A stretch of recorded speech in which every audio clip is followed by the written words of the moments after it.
আমি কোনো রিস্ক নেই না। তারাপদ রায়। মদ খাওয়ার সময় আমি কোনো রিস্ক নিই না। অফিস থেকে সন্ধ্যাবেলা বাড়ি ফিরে দেখি গিন্নি রান্না করছে। রান্নাঘর থেকে বাসনের আওয়াজ আসছে। আমি চুপি চুপি ঘরে ঢুকে পড়লাম। কালো রঙের আলমারি থেকে বোতল বার করলাম। নেতাজি ফটো ফ্রেম থেকে আমাকে দেখছেন, কিন্তু এখনো পর্যন্ত কেউ কিচ্ছুটি টের পায়নি, কারণ আমি কোনো রিস্ক নিই না। সিঙ্কের উপরে তাক থেকে গ্লাস বার করলাম আর টুক করে এক পেগ গিলে ফেললাম। গ্লাস ধুয়ে ফের সেটা তাকের উপর রেখে দিলাম। হ্যাঁ, বোতলটাও আলমারিতে রেখে দিলাম।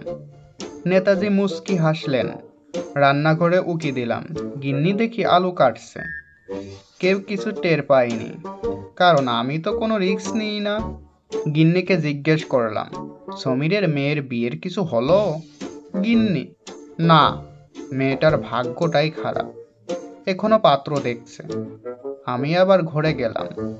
আলমারি খুলতে গিয়ে এবার একটু শব্দ হলো। তেমন কিছু নয় অবশ্য। বোতল বের করার সময় কিন্তু কোনো আওয়াজ করিনি। সিঙ্কের উপরের তাক থেকে গ্লাস নিয়ে শট করে দু পেক মেরে দিলাম। বোতল ধুয়ে সাবধানে সিঙ্কের মধ্যে রেখে দিলাম, আর গ্লাসটা আলমারিতে। এখন পর্যন্ত কেউ কোনো কিছু আঁচ করতে পারেনি, কারণ আমি কোনো রিস্ক নিই না। বাইরে এসে গিন্নিকে, যাই হোক, সমীরের মেয়ের বয়সেই বা কি? গিন্নি, কি বলছো? 30 বছর বয়স হলো, দেখতে আরো বুড়োটে লাগে। আমি ভুলেই গেছিলাম সমীরের মেয়ের বয়স 30। তা ঠিক। সুযোগ বুঝে ফের আলমারি থেকে আলু বের করলাম। আলমারিটা আবার জায়গা বদলে ফেললো কি করে রে বাবা! তাক থেকে বোতল বের করে সিঙ্কের সঙ্গে মিশিয়ে চট করে আর এক পেগ পেটে চালান করলাম। নেতাজি দেখি জোরে জোরে হাসছেন।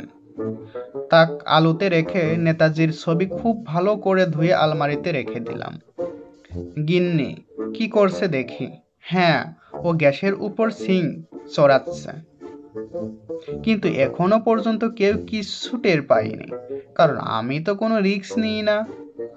আমি গিন্নিকে, তুমি সমীরকে বুড়ো বললে? গিন্নি, বক বক করো না তো, বাইরে গিয়ে চুপ করে বসো। এখন তুমি কথা বলবে না। আমি আলু থেকে ফের বোতল বের করে মজাসে আলমারিতে আরো এক পেগ গিললাম। সিঙ্কটা ধুয়েও ওটাকে তাকের উপর রেখে দিলাম। ফটো ফ্রেম থেকে গিন্নি এখনো হেসে চলেছে। নেতাজি রান্না করছে, কিন্তু এখনো কেউ কিচ্ছু টের পায়নি, কারণ আমি কোনো রিস্ক নিই না। গিন্নিকে হাসতে হাসতে বললাম, তাহলে সমীর পাত্রী দেখছে? গিন্নি, শোনো, তুমি মুখে জলের ঝাপটা দিয়ে কোথাও চুপ করে বসো তো। আমি রান্নাঘরে গিয়ে চুপচাপ তাকের উপর বসলাম, কিন্তু এখনো অবধি সমীর কিছু টের পায়নি, কারণ নেতাজি কোনো রিস্ক নেন না। সমীর এখনো রান্না করছে, আর আমি ফটো ফ্রেম থেকে গিন্নিকে দেখে এখনো হেসে চলেছি, কারণ আমি কখনো ইয়া নিই না। কি যেন নিই না, ও হ্যাঁ, আলু নিই না।